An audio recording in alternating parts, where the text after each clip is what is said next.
Israel में 1 नवंबर को elections हो रहे हैं और ब्रॉडर व्यू में मैंने ये प्रिडिक्ट किया हुआ है कि एक कोalition गवर्नमेंट दोबारा बनेगी वहाँ पर, जैसा कि अब तक होता चला आ रहा है पिछले कई साल से। तकरीबन हर बार कोalition गवर्नमेंट ही बन रही है, तो इस बार भी कोalition गवर्नमेंट ही बनेगी।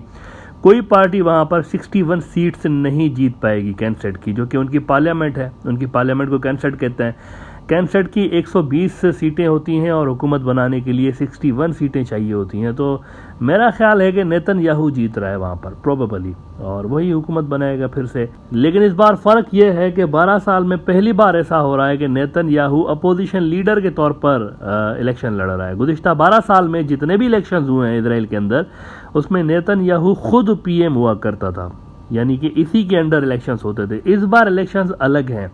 हालिया जो हुकूमत थी इसराइल की, लास्ट जो इनकी गवर्नमेंट रही है, जो कि वक्त से पहले ख़त्म हुई, जिसका प्राइम मिनिस्टर नफ्ताली बेनेट था, ये नफ्ताली बेनेट है जो कि आपको अपनी स्क्रीन पर नज़र आ रहा है। ये बेनेट है। ये बड़ा अनयूजुअल किस्म का सेटअप था। इसके अंदर इनके हार्डलाइनर मजहबी रबाइज भी थे, तो लिबरल पार्टियां भी थीं, तो ज़ायनिस्ट भी थे, तो इसराइल की इकलौती मुस्लिम जो पार्टी है, अरब मुस्लिम पार्टी, वो भी थे। सारे के सारे मिल के हुकूमत में थे। लेकिन नेतन्याहू उस हुकूमत में नहीं था। He was in opposition leader था बल्कि वो।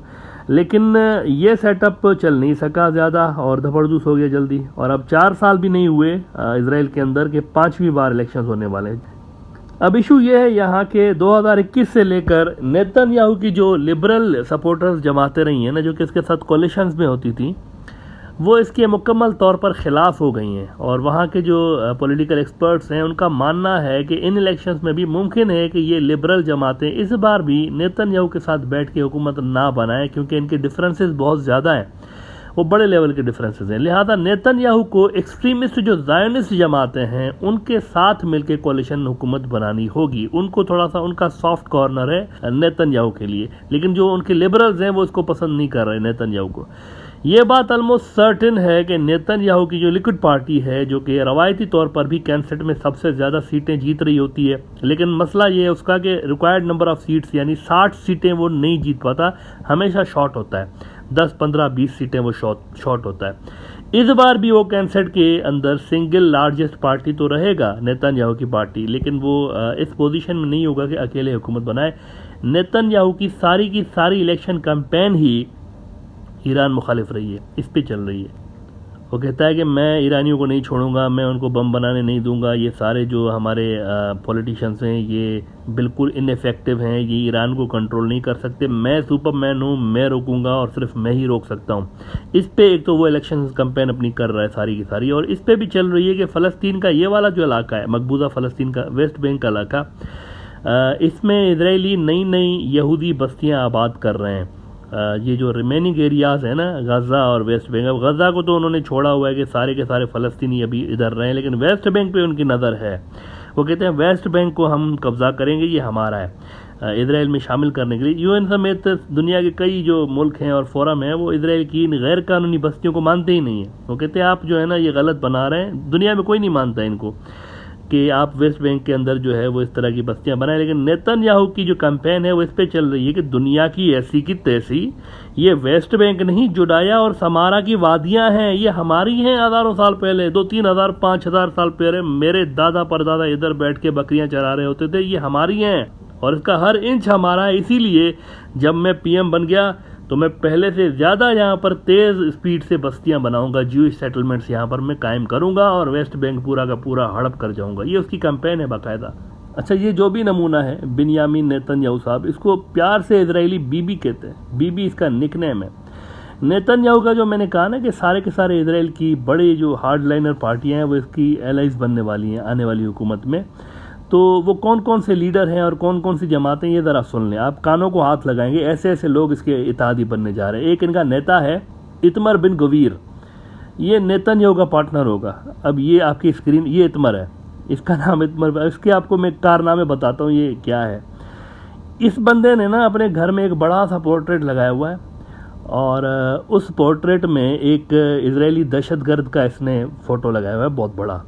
वो दहशतगर्द कौन है जिसका इसने फ़ोटो लगाया? वो एक बंदा था जिसने 1994 में 29 फ़लस्तीनी मारे थे और ख़ुद भी वो फ़लस्तीनियों के हाथों धपड़दूस हो गया था, लेकिन उससे पहले वो 29 फ़लस्तीनी मार के वो मरा है, तो उसको वो हीरो कंसीडर करता है ये इतमर बिन गवीर, और कहता है ये दहशतगर्द नहीं हीरो है। और कहता है कि अगर कोई यहूदी किसी फ़लस्तीनी को मारता है तो खैर है, इस पर कोई सज़ा नहीं होनी चाहिए।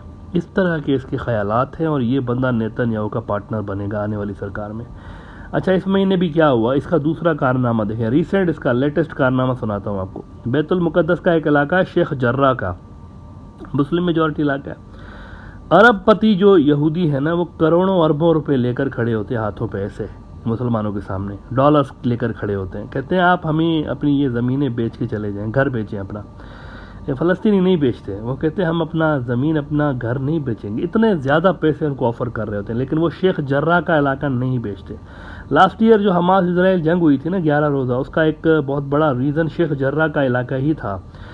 इजराइल ने वहाँ गैर कानूनी घर गिराने के बहाने ऑपरेशन शुरू किया था और मुसलमानों के घर तोड़ रहे थे, तो उस पर एक टेंशन शुरू हो गए थे। अच्छा, इस महीने के शुरू में शेख जर्रा के इलाके में इतमर बिन गवीर पहुँच गया और प्रोटेस्ट के दौरान उसने गन निकाली और इजराइल पुलिस वालों को गालियां देने लगा कि ये जो फ़लस्तीनी सामने पत्थर फेंक रहे हैं ना, पत्थर के बदले गोली मारो इनको। ऐसा इंतहा पसंद इंसान जो है वो हुकूमत में आने वाला है। देखें 10-12 सीटें इसकी जमात जो है वो ले जाएगी। ये और उसका साथी, एक इसका पार्टनर है समोट्रिच, उसका नाम ऐसा है अजीबो गरीब, समोट्रिच नाम है उसका कुछ। तो ये दोनों का अलायंस है, बेसिकली दोनों की छोटी छोटी पार्टियां मिला के उन्होंने अलायंस, लेकिन 10-12 सीटें, ये जो 120 की कैंप सेट है उसमें से 10-12 ये ले जाते हैं, जुनूनी किस्म के लोग ये ले जाते हैं। लेकिन ये 10-12 नेतन्याहू के लिए क्रूशल होंगी ना, तो इसको अपनी सरकार जो है बनाने के लिए ये 10-12 ज़रूरी चाहिए होंगी। और अगर वो सरकार बना लेता है तो इसके अपने इत्तेहादी जो है उनको राज़ी रखने के लिए वो हर तरह का जुल्म शुरू कर सकता है फ़लस्तीनियों के ऊपर। मौजूदा जो इजराइल के लिबरल लीडर हैं, वैसे इन्होंने काफ़ी कामयाबी भी हासिल कर रखी है। आप देखें हाल में क्या हुआ है, 2-3 रोज़ पहले एक हिस्टोरिकल एक इनका मुआहदा हुआ है लुबनान के साथ। बरसों पुराना इनका कॉन्फ्लिक्ट था, इन्होंने तकरीबन यूँ समझे कि रिजॉल्व कर लिया। सी बाउंड्री के ऊपर इनका कॉन्फ्लिक्ट था लुबनान और इजराइल का, वो रिजॉल्व हो गया। इजराइल ने थ्रेट लेवल लुबनान के लिए अपना लो कर दिया इतने साल के बाद। लेकिन सरकार में आने के बाद नेतन्याहू के सामने सबसे बड़ा चैलेंज ये होगा कि अब का मिडल ईस्ट जो है वो डिफरेंट है, उसकी सूरत हाल बदली हुई है। लास्ट टाइम जब वो पीएम था उस वक्त मिडल ईस्ट कुछ और तरह का था, आज का मिडल ईस्ट कुछ और तरह का है। और अब इनका पुराना जो दोस्त है अमेरिका, वो पावर इतनी नहीं रखता जितनी पहले रखता था। अब वहाँ रूस भी एक बहुत बड़ा प्लेयर है, अब वहाँ चाइना भी प्लेयर है। और जिन ग्रुप से नेतन्याहू लड़ रहा होगा, हमास, इस्लामिक जिहाद, फतह, जो भी हैं, इनके ऊपर डायरेक्टली या इनडायरेक्टली रशिया जो है ना इनके फेवर में आवाज़ उठा सकता है, because of its traditional ally Iran, जो कि इन ग्रुप्स का सपोर्टर रहा है, ओपन सपोर्टर रहा है। तो इस वक्त एस्केलेशन लेवल बढ़ाना कोई आसान नहीं होगा नेतन्याहू के लिए। वो ये लड़ाई शुरू तो कर सकता है, लेकिन आलमी दबाव 10, 15, 20 गुना ज़्यादा हो सकता है इस बार। तो ये लड़ाई उसके गले में भी पड़ सकती है और उसको बैक ऑफ भी करना पड़ सकता है, क्योंकि इस वक्त का मिडल ईस्ट ऐसे डिफरेंट मिडल ईस्ट है।